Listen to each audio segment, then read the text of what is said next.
Hi. Hi. Welcome. I'm so glad you're here. I'm glad I'm here too. Can you tell everybody what's your name? My name is Lila. What do you play, Lila? I play the bass.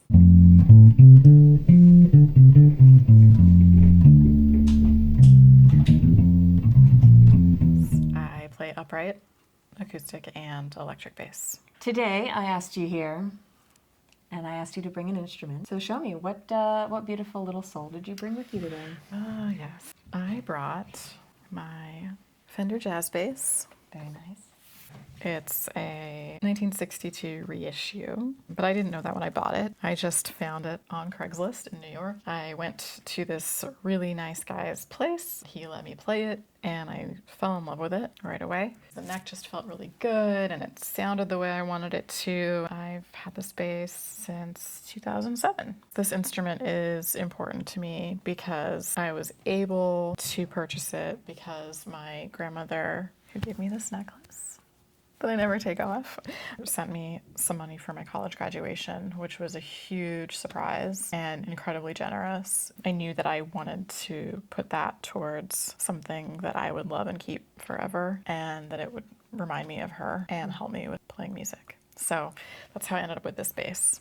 When you ended up getting that gift, was it the first thing that came to your mind? Absolutely. I was graduating from music school, and I actually had a different bass with me that I brought to college, a pretty affordable, we'll call it affordable model of a Washburn bass. I just liked it because it had a really thin, playable neck. I liked the way it sounded, but it wasn't flashy, it wasn't fancy.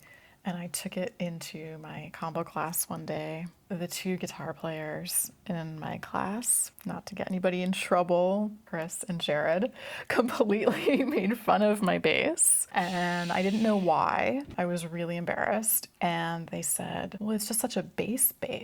Like, what does that mean?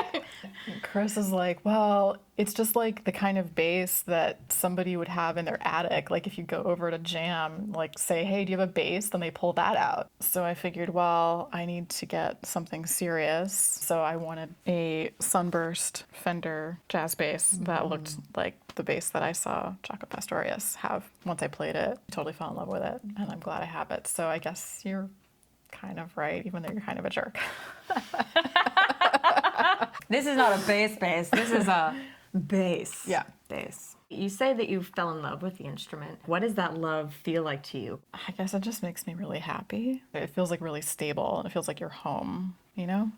I do know, yeah. It was just like, oh, this is the sound I've been looking for. It feels really good in my hands. It feels right. It's like Goldilocks. I don't play a guitar, so if I ever try to hold a guitar, the frets feel so close together in my hands. It's like, this one's too small. And then if I try like a 5-string bass, it's like, well, this one's too big. Then with like the right neck, it's like, oh, this one feels just right. When you pick up your bass, does it affect your mood?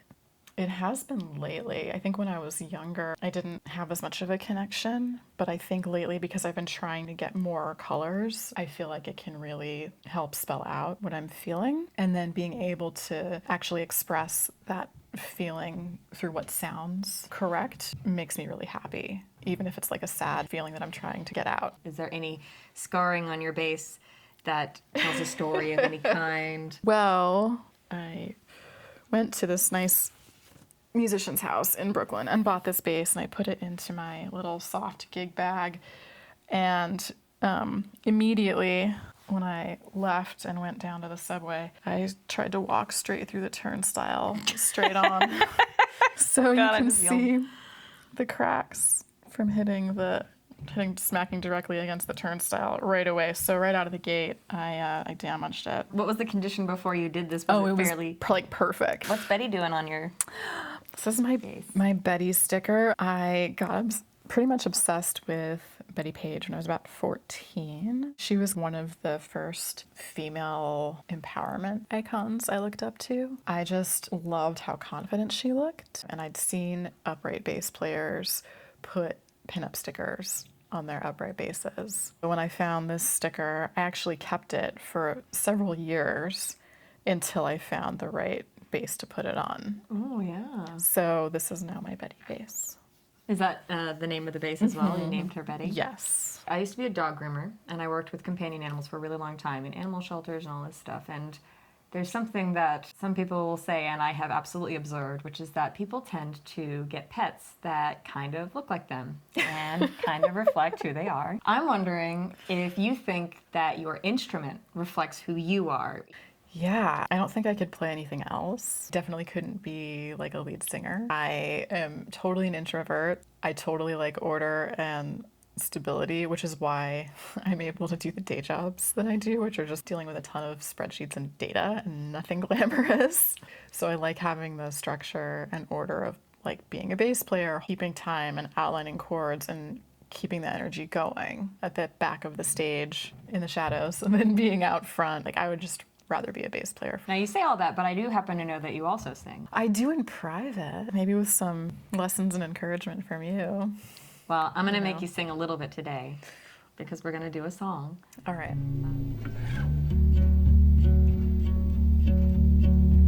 How long have you been playing bass? I started playing double bass in orchestra when I was 11, so a couple decades. What inspired you to join the band then when you were doing double bass? Oh, to join orchestra. Originally, I thought that I was going to play flute, and I went to the new instrument tryout night at my junior high's band department. I got really nervous and intimidated by seeing all of the girls who were going to be in the flute section because none of my friends were there. So I went next door to the orchestra room, and my two best girlfriends were there, and they were both trying out cello. There was a double bass lying on the floor that nobody had claimed yet. I picked it up, and my mom says that I just completely lit up. It was like love at first sight. My parents both played a ton of music around the house. They were both DJs back in the 80s. So we listened to like jazz, R&B, bluegrass, classical, everything. I specifically remember listening to the bass line on my dad's jazz records because it was always moving and it sounded really cool and I wanted to be able to play that. So as soon as I picked up a bass, it was just like, these are where the notes are that I hear.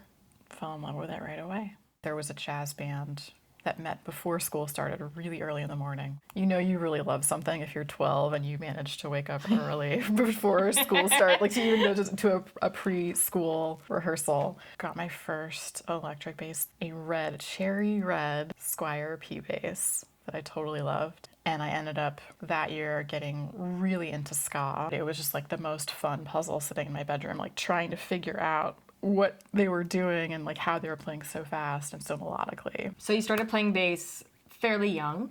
Did you know at the time that it was going to be something you would pursue as a career, or was it just like a hobby? I really thought I wanted to become a graphic designer professionally. I just kind of figured I would play in bands and just play music for fun. I got involved with an organization called the Colorado Conservatory for the Jazz Arts, led by Paul and Chris Romaine in Denver. Paul Romaine was the creative director, and he was one of the most amazing jazz drummers. Just a joy to watch him play music. And they brought me on, basically taught me everything, like fundamental bass player stuff. And I think pretty much from that point was when I decided I wanted to pursue music more seriously.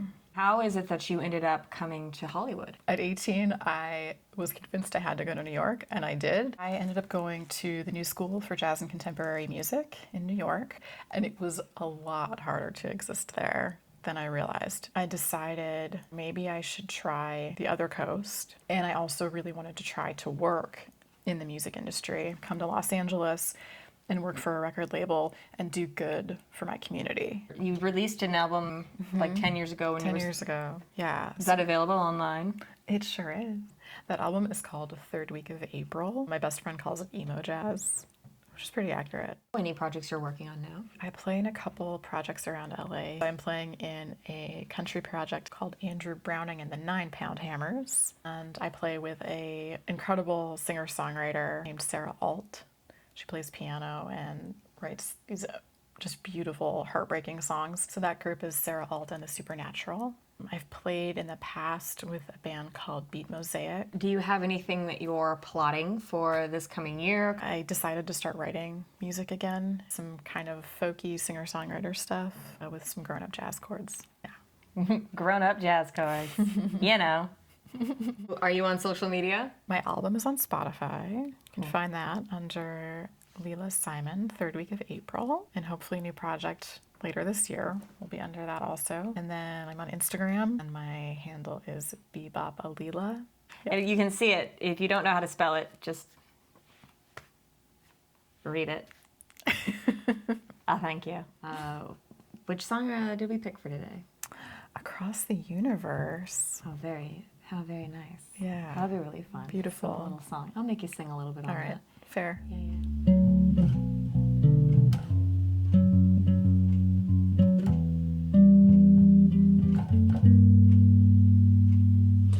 Words are flowing out like endless rain into a paper cup. They slither wildly as they slip away across the universe.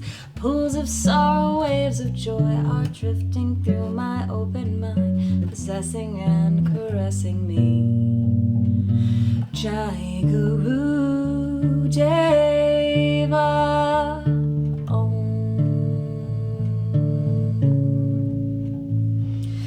Nothing's gonna change my world. Nothing's gonna change my world. Nothing's gonna change my world. Nothing's gonna change my world. Images of broken light which dance before me like a million eyes. They call me on and on across the universe. Thoughts meander like a restless wind inside a letterbox. They tumble blindly as they make their way across the universe. Jai Guru Deva Om. Nothing's gonna change my world. Nothing's gonna change my world. Nothing's gonna change my world. Nothing's gonna change my world.